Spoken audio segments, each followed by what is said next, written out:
Easter! Or shall I say Happy April Fool's Day? Hey, do you know what Easter and April Fool's Day have in common? They both tell us to expect the unexpected. All right, so.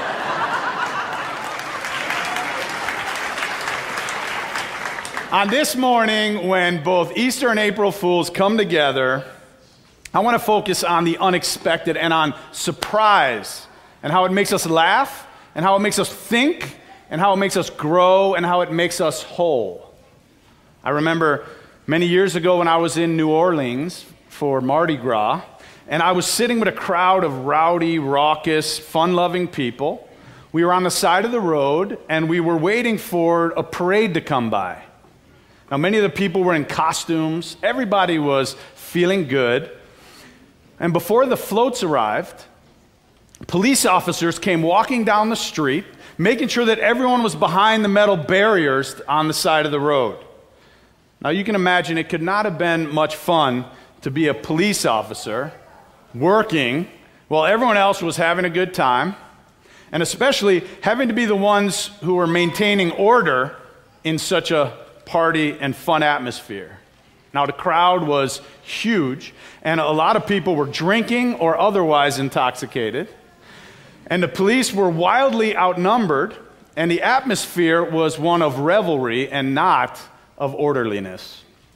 Plus, in big crowds, people tend to be a little more reckless, a little more courageous, if you will, or foolhardy than when they're alone. So from a distance, we could see the police officers coming toward us in full uniform, full leather jackets, those police hats, you know, with the flat top and the little brim on it. And as they came closer, we noticed that they were also wearing strap-on pig noses.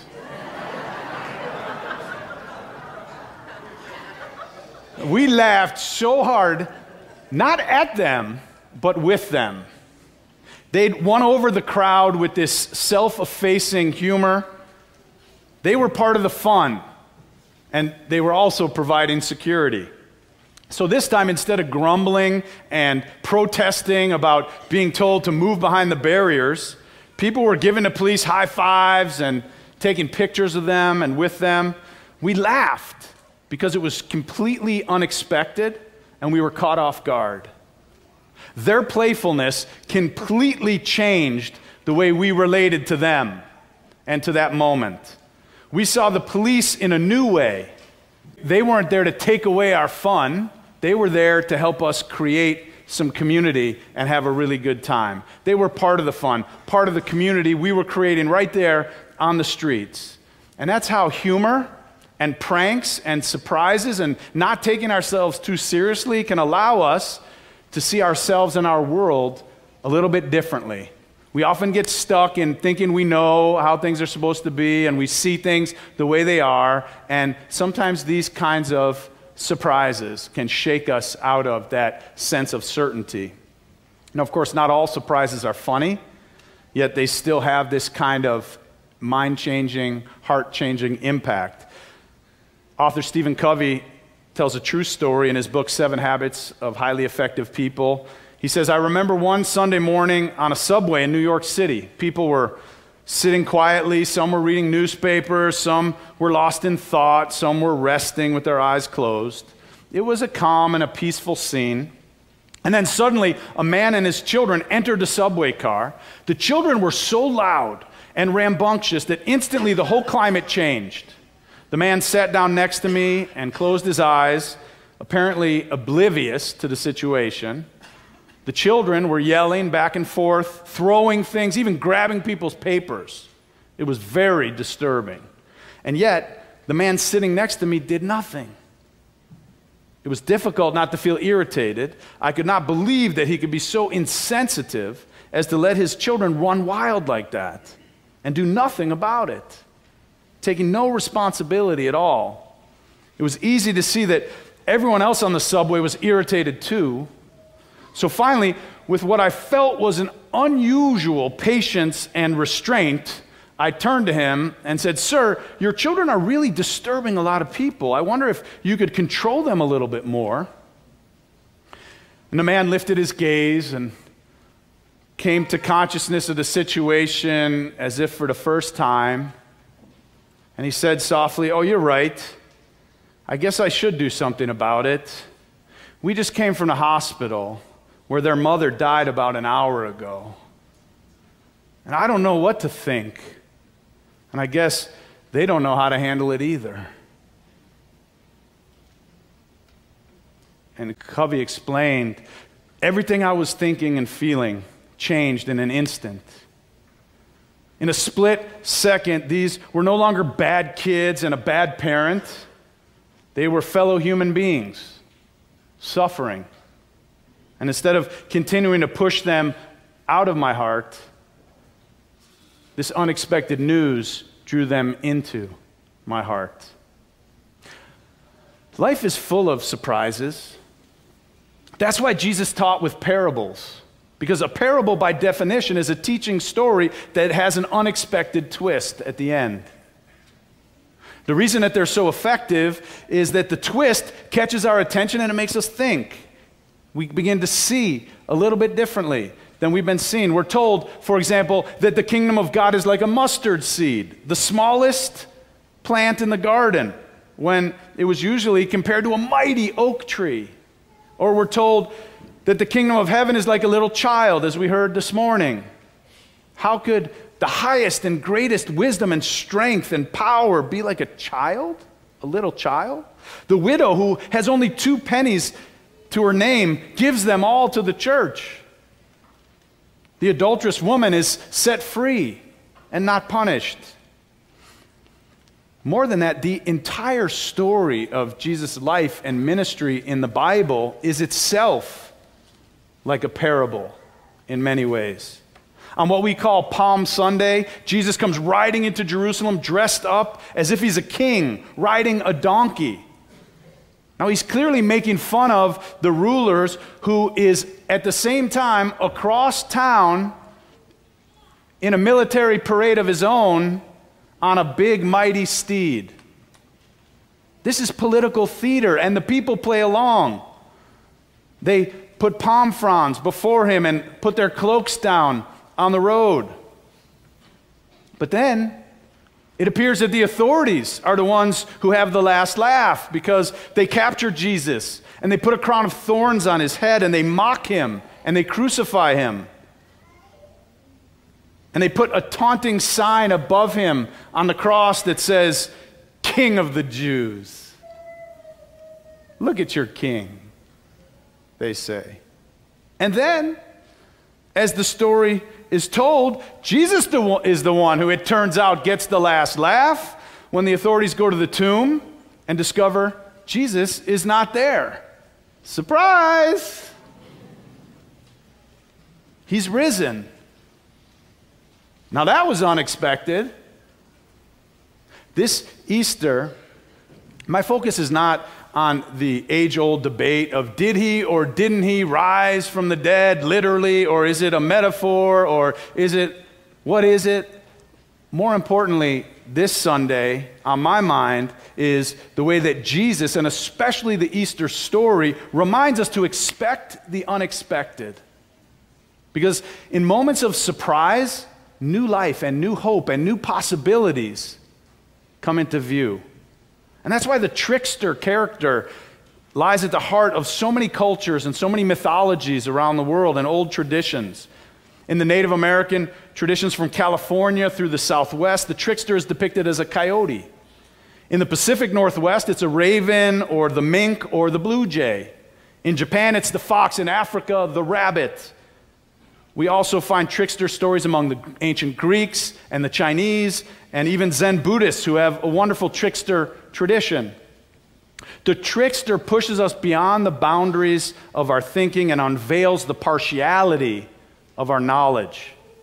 We think we know how the world works, and yet time and time again, we're surprised.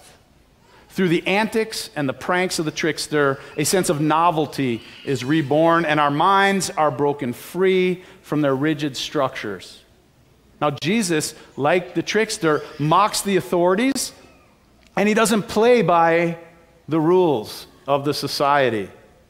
The trickster helps us recognize our endless capacity for self-delusion. In other words, the trickster helps us to wake up, which is important because at some point, for most, if not all of us, our lives and expectations get upended.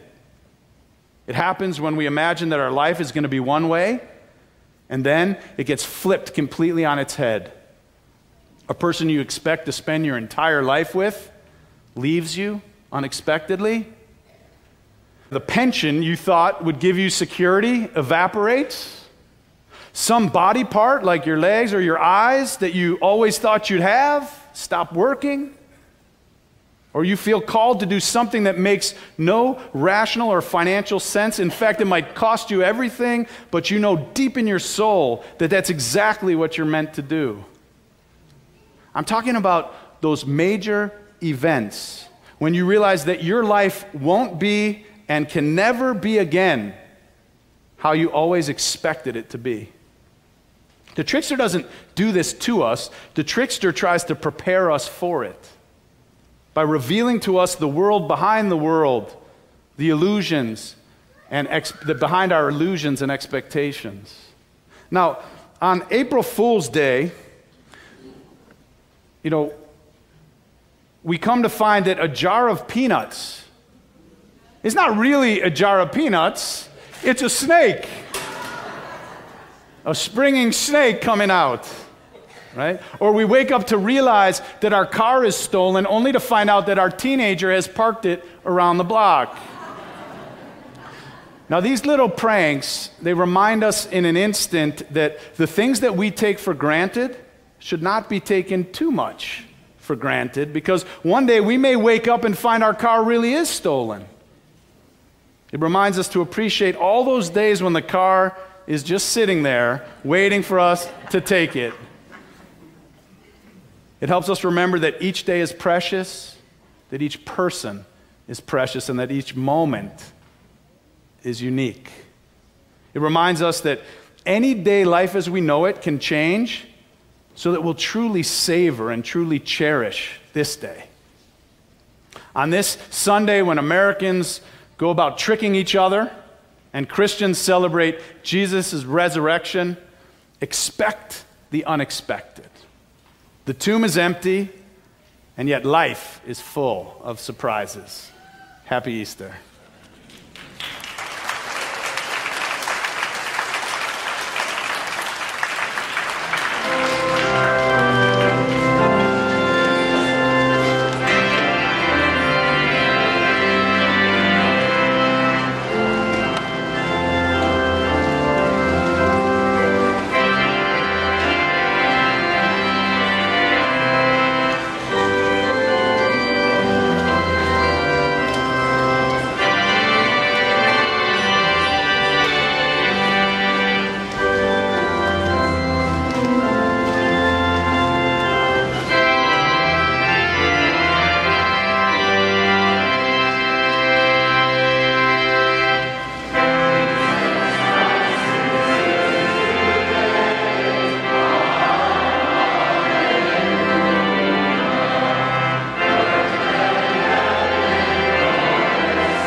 You're visiting with us online today.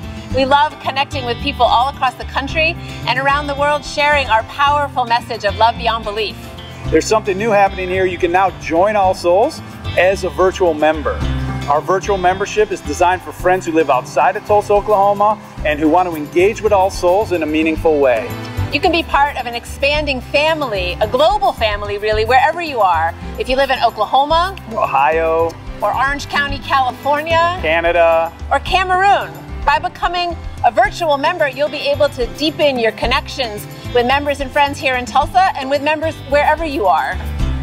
Each week, you'll receive special All Souls content tailored for you, our virtual members. Virtual members have access to pastoral care, to personal prayers, and also receive invitations to exclusive web events. You can learn more, and if you're ready, you can become a virtual member today by visiting allsoulschurch.org/virtual membership. We're grateful our ministries are having a positive impact on your life, and we want to share the good news of love beyond belief with more and more people. So no matter what, we need your support to keep this ministry growing and thriving, so please consider making a gift today. You can do so by texting Love BB for Love Beyond Belief to 73256 or simply visit our website. You are a blessing in our lives. May you be blessed. and be a blessing.